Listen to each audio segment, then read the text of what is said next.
This is what happens when you have a career politician that knows how the system works and knows how to make it work for Canadians. That's what you get with a career politician.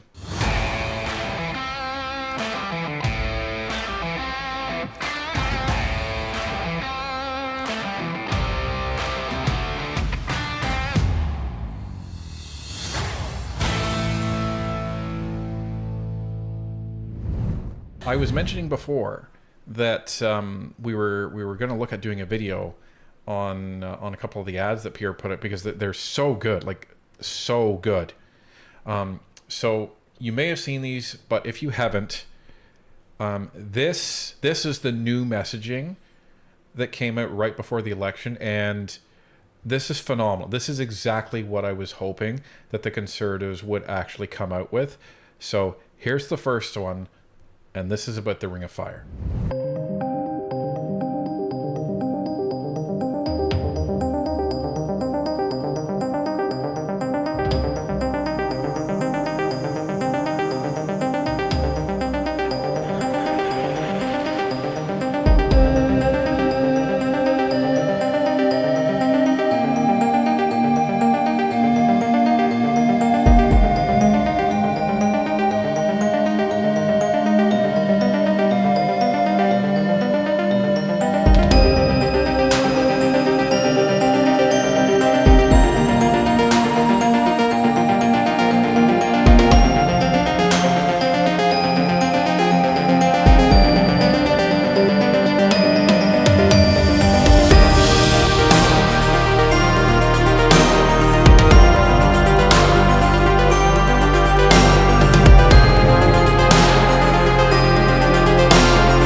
and make us independent from the Americans. And by partnering with First Nations to deliver our world-class resources, we will bring home powerful paychecks for all Canadians. That's how we will put Canada first. Let's bring it home. Phenomenal ad. Just a phenomenal ad. And one of the things that Pierre has talked about is, a lot of the taxes that will come out of these projects when these companies set up shop, they're planning on diverting a percentage of that back into the Indigenous communities that are surrounding these places. So A, it helps get buy-in from the Indigenous communities, and B, it solves a lot of the problems of, they don't have clean water and they don't have good infrastructure and all of the thought behind this is just so deep. Even the point about, we're also going to be able to use this to justify counting towards our NATO spend. This has been so well thought out. And I'm not blowing smoke, because you look at just all the different facets of this. And how is this so well thought out? Well, ladies and gentlemen, this is what happens when you have a career politician that knows how the system works and knows how to make it work for Canadians. That's what you get with a career politician. That's what you get.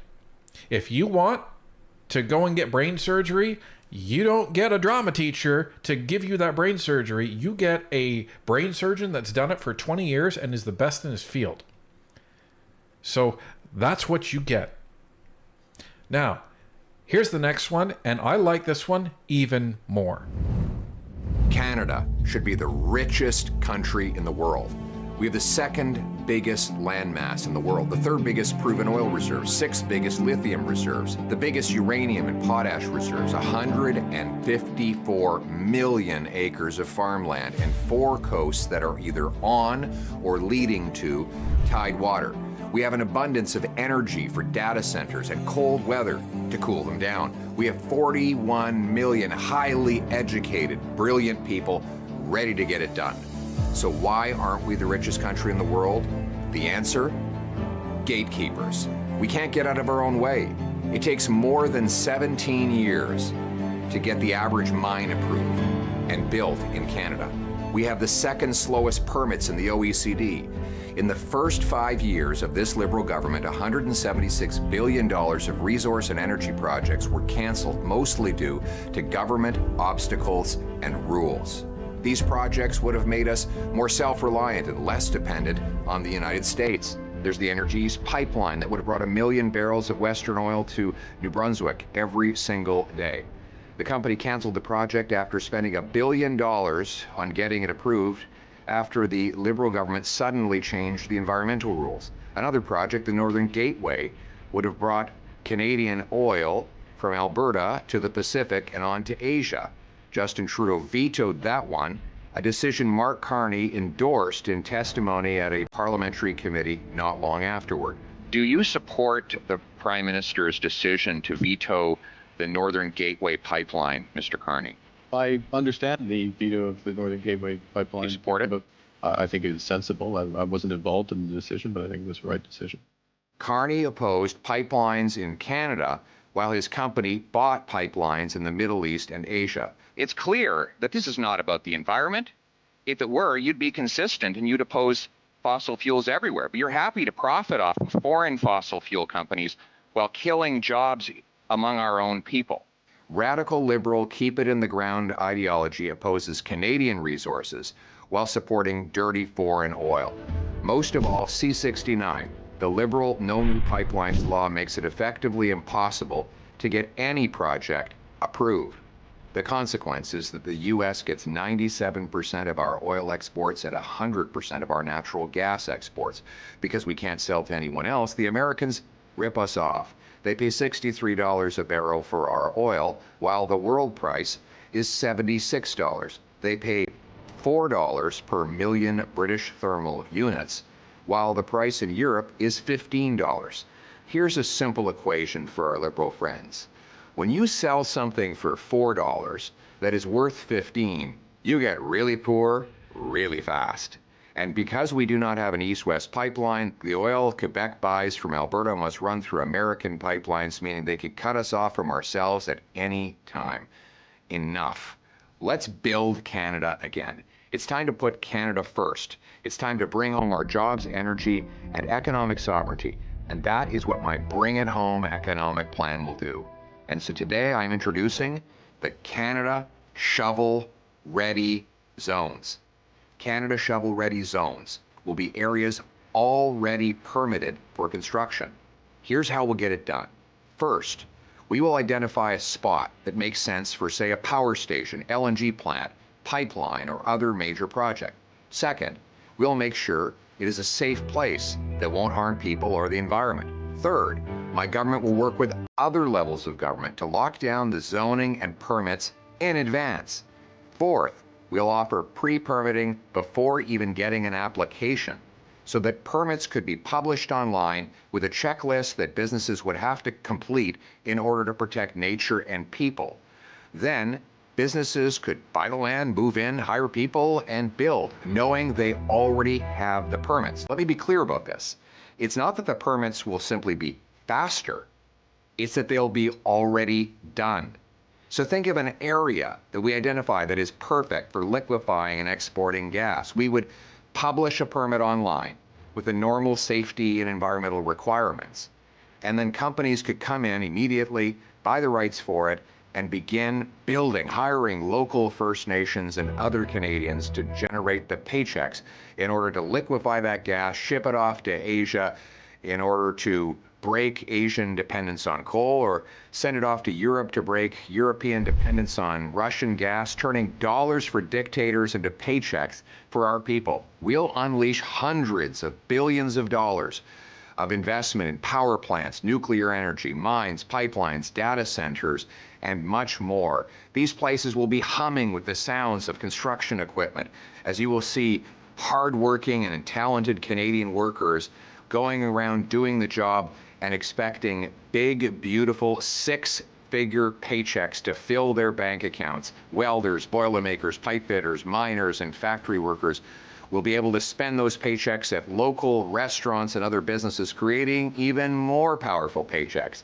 The economy will boom, raising funds for hospitals and schools. Most of all, we will be less reliant on the Americans. In fact, we will be self-reliant, sovereign, and stand on our own feet, to stand up to the Americans and stand up for ourselves, for a change.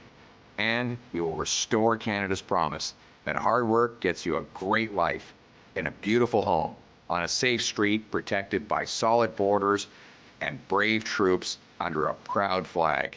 Canada. Let's bring it home. Okay, so that was a bit longer, but after I saw this for the first time, I think I was in the same room as Tanya, and I just couldn't stop saying, this is brilliant.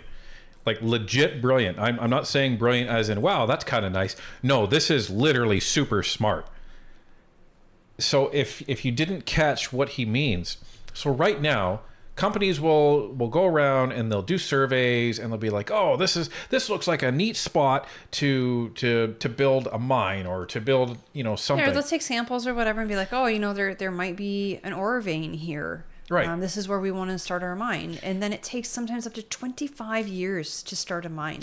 And that's because they then go to the government and like, okay, well, we need a survey and we need this and blah, blah. And they have to do an environmental study and this and that. And they have to do all of this to actually get the permit to start building. And we're not saying just bulldoze everything and to heck with the environment, right? We're not saying that at all. But still 25 years is extreme on the other side of the spectrum, right? Right. So what he's saying is the government already knows where a lot of these sites already are.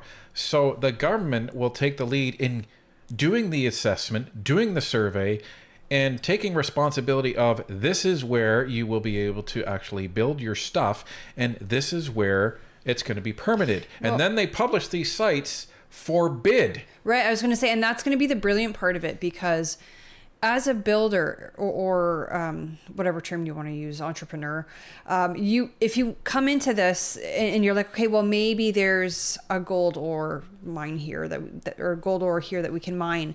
And we're not really too sure. We don't have the permits. We don't know if we're going to be granted the permits, So you but gotta we spend buy money the on land assessments and all this anyways. stuff. But we buy the land anyways, and then we see it's kind of a crapshoot. Do we get the permits? Yes, no, who knows? Is it going to take 25 years? Is it going to take 10 years? Nobody knows. But here, the permits are already ready. So as soon as you buy that land, then you can start digging. You can start doing what you need to do with it. Nothing's left to chance. So companies will pay more for it. And because it is crown land, the government gets that money. Right. So it's about time that the corporations are actually paying more to get those resources, like the housing market where people were bidding against each other to get the house. So it's phenomenal. Like, I'm like, why have we not been doing this? Yeah, this is brilliant. Why haven't we been doing it like this for decades? So, like, yes, it's a lot of work, but the thing is he's also relying on assessments that have already been done by the province. So in some cases, the province will have done these assessments, but the federal government's like, well, we need to do our own assessment now because we love redundancy. and it's just more wasted tax dollars. So again, you're streamlining the process. You are maximizing taxpayer dollars. In some cases, if the province has already paid for these assessments and the surveys from the provincial tax dollars, now you don't need to spend the federal tax dollars to do that. And if they partner with all of the different provinces, there's probably tons of opportunities across Canada. I saw somebody mention one of the pipelines being blocked by Quebec. I would say, no, it wasn't blocked by Quebec because when it comes to pipelines, that's federal jurisdiction. Well, if it crosses the province, if it's an interprovincial pipeline, then it's federal jurisdiction. Yeah. So it would have been, I don't know, I suppose it would have been the federal government that would have put a stop to it. Right. Because the Quebec government would have said, no, we don't want that here. And the government said, okay. Instead it's of, denied. Well, guess what? Instead of, too bad, so sad. This is a matter of, national economic interest, so sucks to be you. Well, and it's not just economic interest. What if there's an emergency, to get resources from one coast of the country to the other? It's a necessity. I would say it's national defense even. Right. So just brilliant. Brilliant. And again, why is he even able to put a plan like this together? Because he's been a career politician. Because he understands how all these different pieces fit together because he's been in many different portfolios. So in many cases, the only people that are really going to be able to understand and optimize the machinery of government are the people that have lived it.